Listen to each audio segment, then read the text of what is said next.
श्री शिवाय नमस्तु। चतुर्थी की पूजन में जो आप आखा दाना रखते हो, गेहूं वगैरह कुछ भी जो रखते हो, उसकी बड़ी महत्वता होती है महाराज। यहाँ तक कहा गया है, चतुर्थी की कथा तो आप लोग पढ़ते होंगे, जो लोग पढ़ते हैं उनको मालूम होगा। चतुर्थी की कथा में लिखा है, चौथ माता के व्रत में वर्णन किया गया है कि वो आखा दाना जो रखा जाता है, मान लो कोई जरूरी काम होता है तभी आखा दाना को रखा जाता है, संभाल के रखते हैं कि हम इस काम के लिए जा रहे हैं और हमारा ये कार्य सफल होना चाहिए। तो जिसने चतुर्थी का व्रत करा है, जिसने चंद्रदेव का पूजन करा, चतुर्थी का व्रत करा, वो गणेश जी से विनती करके वहां से 2-4 आखा दाना उठा ले, और जो व्यक्ति का काम अटक रहा है अपने ही घर का, पर दूसरे कुल को नहीं देना, अपने ही कुल के अंतर्गत जो काम अटक रहा है उसकी जेब में, उसके पल्लू में उस चीज को रख दिया जाए। तो चतुर्थी जो अगली आती है, जैसे आप महीने की करते हो तो महीने की, और आप जैसे करते हो कि 4 अलग बड़ी बड़ी चतुर्थी करते हो, तो उसके अनुसार आपका कार्य सिद्ध होता ही है। उस आखे दाने का इतना महत्व होता है क्योंकि चतुर्थी का व्रत करने वाली माता जब व्रत करती है तो स्वयं चतुर्थी की कथा में लिखा हुआ है कि पार्वती जी गणेश जी से चतुर्थी की कथा बचवाती।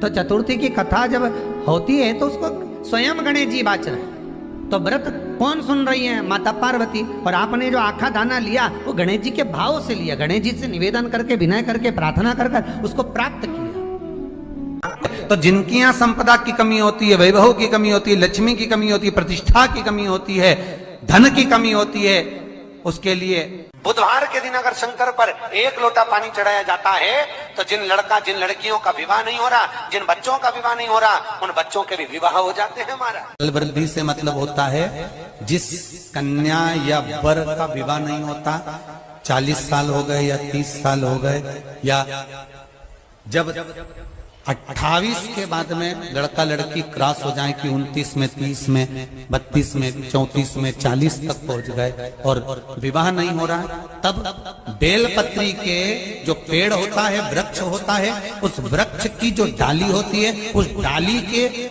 मनकों से जो माला बनती है, बाजार में भी मिल जाती है बेल की माला, उस माला को भगवान शंकर को समर्पित कर कर बेलपत्री के वृक्ष के नीचे बैठ कर भगवान शंकर का पंचाक्षर मंत्र का जाप करना है।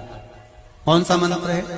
पंचाक्षर। पंचाक्षर मंत्र कल बताया था, नमः शिवाय। अगर रसोई घर से भोजन में तुलसी डलकर अगर ठाकुर जी के सामने वो थाली रखी तो ये पक्का है वो थाली ठाकुर जी नहीं जीमेंगे, क्योंकि उसमें तुलसी रखी हुई आई है। हाँ, जब ठाकुर जी के सामने थाली रखा गई और तुमने थाली रखने के बाद में मंदिर के सामने बैठ के फिर तुलसी डाली तो ठाकुर जी उसको स्वीकार कर लेते हैं। क्यों?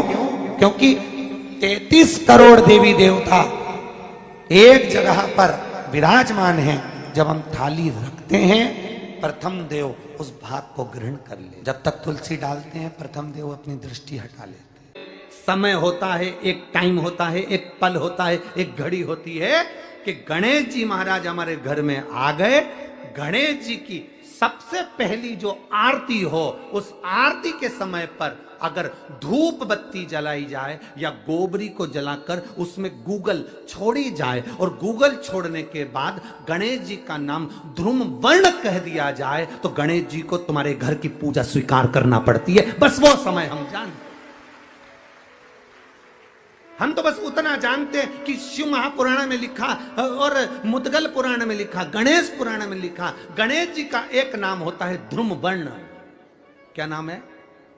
ध्रुम वर्ण गणेश जी का एक नाम होता है। जब हम धूप जलाकर और धूप लगाने के बाद में गणेश जी की सबसे पहली आरती करने के पहले अगर हम सबसे पहली आरती गणेश जी की कर रहे हो, अपने घर में स्थापना कर रहे हो, बिठा रहे हो, और तुम चाहते हो कि गणेश जी मेरे घर में आके मेरी पूजा को स्वीकार करें और जो मांगू मेरा गणेश मुझे दे 10 दिन के अंदर, तो पहला नाम लेकर पुकार लेना ध्रुम वर्ण विनायक, बैठो, बस काम हो गया। वो फिर ही होकर आता। सुंदर जोड़ी थी शंकर और पार्वती की, सही है कि गलत है? कभी नहीं झगड़ते थे। इसलिए पृथ्वी पर ना तो लक्ष्मी जी के व्रत हैं, ना ब्रह्माणी के व्रत हैं, ना इंद्राणी के व्रत हैं। अगर पूरी पृथ्वी पर सबसे ज्यादा व्रत किसके हैं? माता पार्वती। तीज का व्रत किसका? पार्वती का। चतुर्थी का व्रत किसका? पार्वती का। चौथ का व्रत किसका? पार्वती का। छठ का व्रत किसका? पार्वती का। जितने व्रत है सब माता पार्वती। गणेश जी मैया को प्रसन्न करने के लिए अष्ट रूप में धारण करते हैं। 8 रूप भगवान गणेश जी ने धारण किए। एक मयूरेश्वर गणेश, दूसरा सिद्धि विनायक, तीसरा बल्लालेश्वर, फिर वरद विनायक, फिर चिंतामणि, फिर गिरजात्मज, फिर भगवान गणेश विघ्नेश्वर अष्ट विनायक, फिर महागणपति। ऐसे गणेश जी के अष्ट नाम हुए। उस समय तिजोरी के अंदर जो गणेश की प्रतिमा रखी जाती है किस नाम से रखी जाती है? तो तिजोरी में हम जो गणेश की प्रतिमा रखते हैं वो वरद विनायक के नाम से रखते हैं।